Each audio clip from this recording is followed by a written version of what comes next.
All right, welcome back. If you've just joined us, you're watching Galaxy today. Those reports set the tone for our discussion this morning. We have two gentlemen with us here in the studios this morning. Yes, we have the person of Chris Onyeka, and that's the Deputy General Secretary for NLC. And then we have Mike Onwaha, Public Affairs Consultant in the studio. Good morning, sir, and welcome to Galaxy today. Good morning. Good morning. Yeah.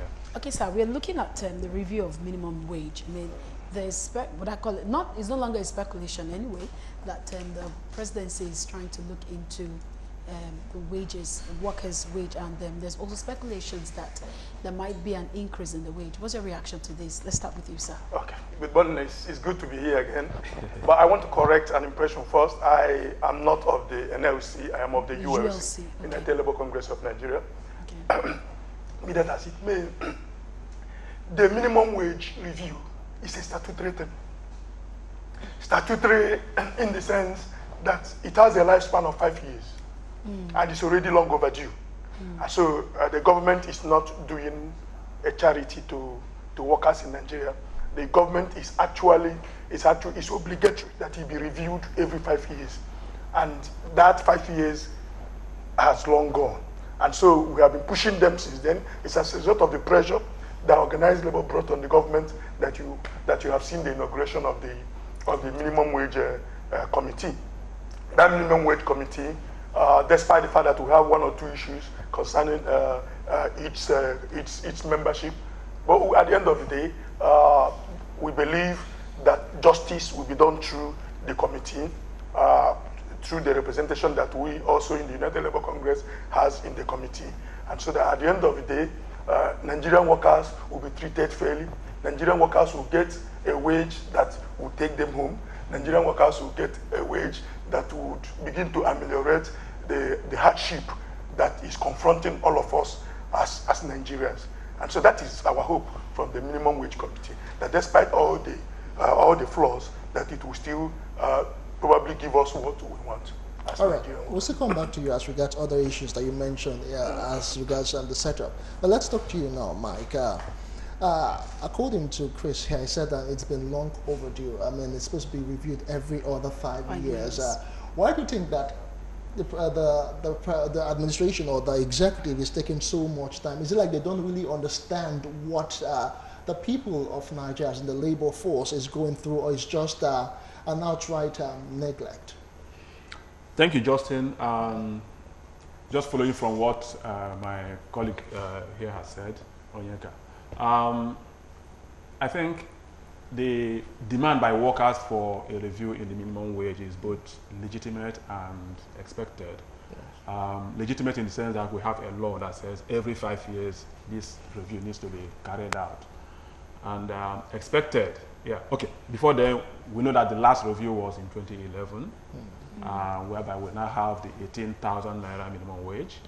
Now, it's expected, this review is expected, or this call for a review is expected because since the last negotiation, a lot had happened in the economy. We had seen the economy contract, especially in the later part of that period. You know, from 2015 up to now, we've seen a lot of contraction, leading the economy into a recession. You know, now also we had seen inflation jumping up and down, and peaking at over 18% in January of this year, you know, which had seriously eroded the purchasing power of consumers. So whichever way you look at it, the 18,000 naira minimum wage is not sustainable. And I think the setting up this committee by the government now is a response to discourse by labor and by well-meaning Nigerians, and also, of course, government will have an eye at 2019, because if they fail to do anything, it's going to haunt them when the election starts in 2019. So it's imperative that they act now, even if they have been negligent in the past, because if the last review was in 2015, it has been long overdue, as Onyeka has said. Yes. So deciding now to kick off this negotiation, I think is a good thing, for everyone, Nigerians, Nigerian workers, and the government who has an eye, for re-election in 2019. Okay, so I'd like us to look at this. According to his speech, there's a report that said that while inaugurating the committee at the presidential villa, Abuja, President Buhari noted that the issue of minimum wage was under the exclusive legislative list of the Constitution as amended. I'm sure that buttressed the point you made earlier. And he said the subject of a national minimum wage for the Federation is within the exclusive legislative list of the 1999 Constitution of the Federal Republic of Nigeria. Accordingly, we should aim to go above the basic social protection floor for all Nigerian workers based on the ability of each tier of government to pay. Now, with that statement above and saying that a committee is coming up, and I think the committee will make up of some people from the NLC, the vice president, and a couple of others. Okay, now we know what the law says, what they're going to do. What do you think the NLC are bringing about? Do they have the right, according to the law, to put down what they feel is fair for workers? Like I said, I will not speak for NLC. Okay. I will speak for ULC. Okay. Basically, the minimum wage is a wage floor. Okay. Now, minimum wage takes into consideration essentially the capacity of the lowest stakeholder to pay. Okay. And so I have issues with people when a minimum wage floor is agreed and you say it's because of capacity, that's why you were not able to pay. But we know that it takes into consideration, the ones with the lowest capacity. That is why all the stakeholders, okay, are involved in this committee. The governors are involved in it. The federal government is involved in it. The NECA, that represents the private sector employees, are involved in it. The Nigerian workers are involved in it. And so when all of us come together, who are going to be impacted by the minimum wage, who have one stakeholder in the minimum wage, and we reach an agreement, the issue of capacity must have been factored into that agreement. So it is no longer an issue to begin to talk about capacity again after the agreement has been signed. Sorry, for the sake of audience watching out on me, you did say NECA, but according to what report says that the meeting was strictly for public sector. It does not include the private sector. No, it does. You could see NECA. They're all there. Okay, let me bring another issue right now. We've talked about minimum wage. Another school of thought talked about living wage. Yeah. Over time, there's been so many wonderful, adjectives to qualify what workers should earn in Nigeria. Yeah. Right now, it's about 18,000 naira, Mike. NLC is clamoring for 56,000, and the ULC is saying 90, that even 100,000 naira is not even enough for the average Nigerian. What do you think can be very quantifiable, bearing in mind that the cost of inflation and all that's happening in the country now, Mike? Okay. Yeah, the NLC is putting on the table 56,000 naira minimum wage.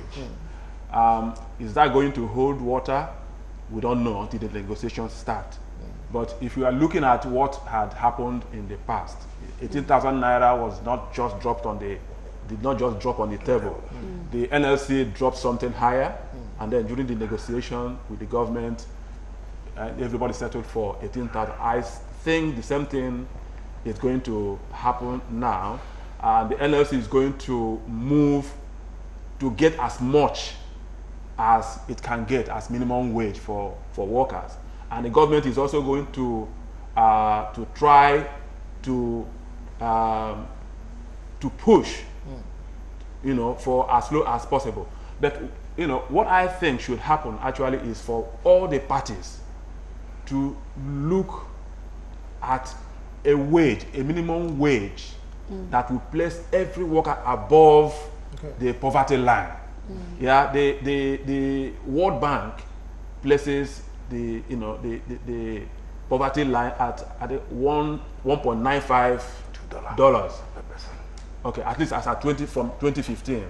Yeah. So if you look at the current 18,000 naira, it falls below that poverty line. Yeah. So we should be looking at what will cross that line and cross it comfortably, because in countries, where 1.95 or $2 is being exceeded, they have a lot of social safety nets that still help them to retain enough of the money they are earning. But here in Nigeria, we spend money on things we shouldn't be spending much of our money on. You talk about okay, food, for instance. The major pressure points in inflation in this country falls on food, on rent, on transport. So if we can, put all of these things right, that will help to conserve the little the Nigerian worker is earning. But I have my concerns still. If the governors, talking about capacity now to pay, if governors are finding it difficult to pay 18,000 now, what will happen when we move it up? But then it is irresponsibility on the part of governors. So there's need, once anything is agreed now, the governors, federal government, they need to go back and really prioritize.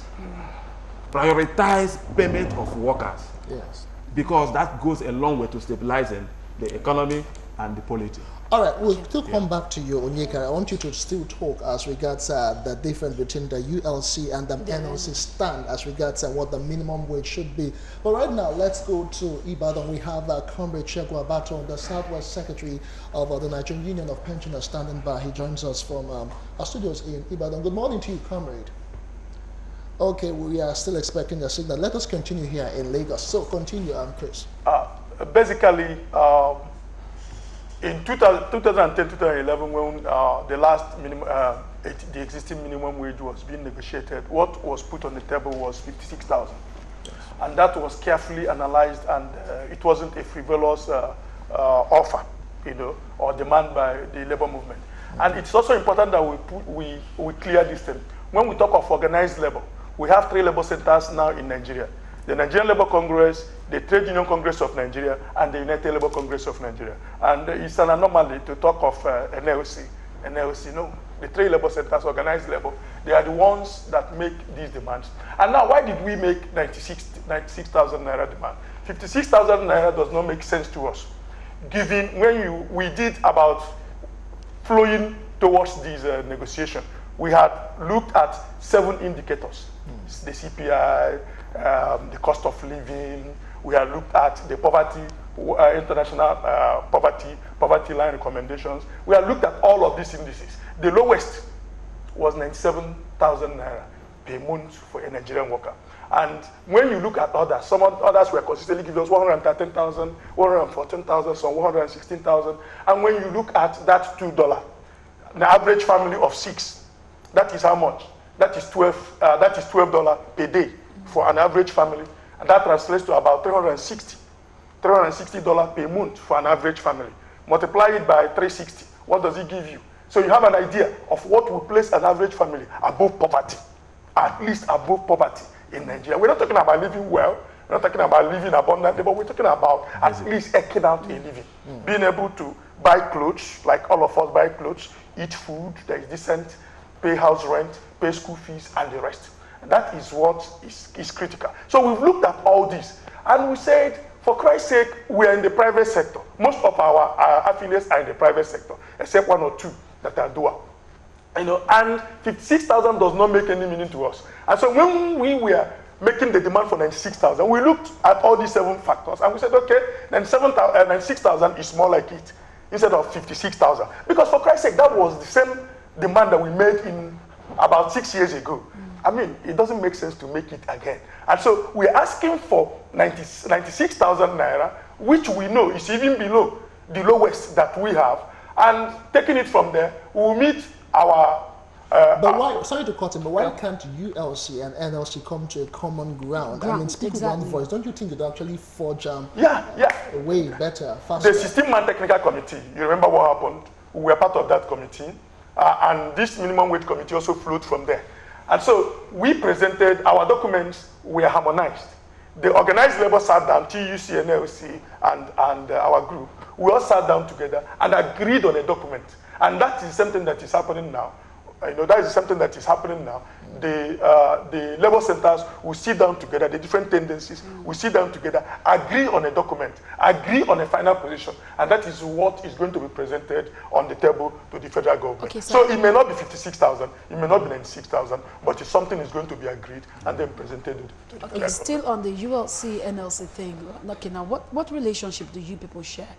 We are workers, and we are driven by working class consciousness. Okay. And we have the same platform, which is organized labor, and we are not different.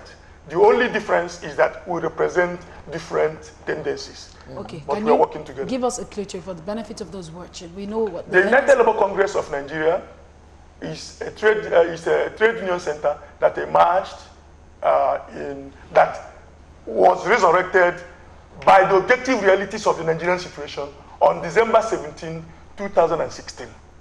And so we're barely a year old now, and we are made up of basically about 24 trade unions, mainly from the private sector. Okay. All right, fine, Mike. Let's talk to you right now. I still want us to talk about the economies of the states. You talked in passing that they can hardly afford to pay. A whole lot of states are still owing workers' salaries, and we're talking about the 18,000 naira. Yeah. Right now, labor is looking between 56 and 100,000 naira. How are they even going to go without running cap in hand to the federal government each month? Yeah, I think this has been a big subject of debate, for years now, and especially in the recent past. Now, if you ask me, I don't think the states cannot pay this minimum wage. So why are they not paying? It's misplaced priority. We are talking about corruption. If you look left, right, front, center, back, it's corruption all over. Now, if the governors, if the states make it a priority that we want to pay workers at the end of the month, they will do it. They will do it by making it a priority, by making sure that all the loopholes for leakages are blocked. Now, what happens and what is the general assumption or general knowledge among Nigerians is that governors or people in those seats embark on elephant projects for the purpose of cornering money out for themselves. Okay. So they don't need to do that. You make budgets every year, right? Now you need to look at your expenditures, of which payment of workers is key. Yes. Set that aside. Then look at what is remaining. Plan your capital projects on it. Where the problem lies is when you have an eye on, clearing the treasury by embarking on very, humongous projects that you might not even complete before you leave office.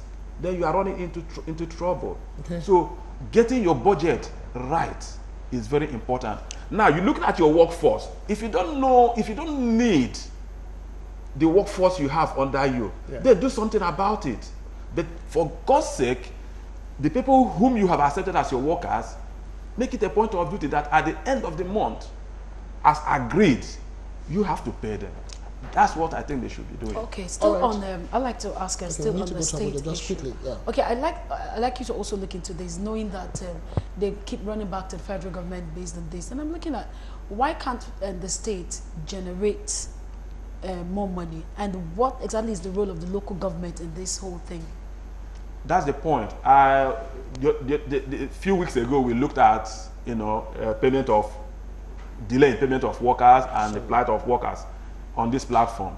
And I also said during that discussion that the states, there is no state in Nigeria that doesn't have a resource it can harness, to be able to generate what is it called again? IGR, right? And I gave an instance of Ebonyi State. And Ebonyi State, I'm calling it out in particular because it is of all the states in the East, is the one that is very consistently running cap in hand to the federal government and crying that they cannot exist without getting allocation for the federal government, and that they are wrong. Ebonyi State has very arable land for agriculture. Ebonyi State has potential to produce salt, to produce rice. They also have quarry and a lot of mineral resources that they can develop and be able to stand very strongly without going to the federal government for allocations. Anambra State has done it. How have they done it? So they should look at Lagos State, they should look at states like Anambra State and see and copy their template and see what these two states have done to be able to stay afloat. Okay. So I think it's laziness that a lot of governors are not doing what they should be doing to generate enough IGR for their states to pay their workers. All right, it's still Galaxy today. We're expecting to hook up with our studios in Abuja and, of course, Ibadan on this subject matter, the review of worker salary and, of course, the impact of all of that to the plight of workers. In a moment, we'll take this report quickly. We'll come back to you. Stay with us.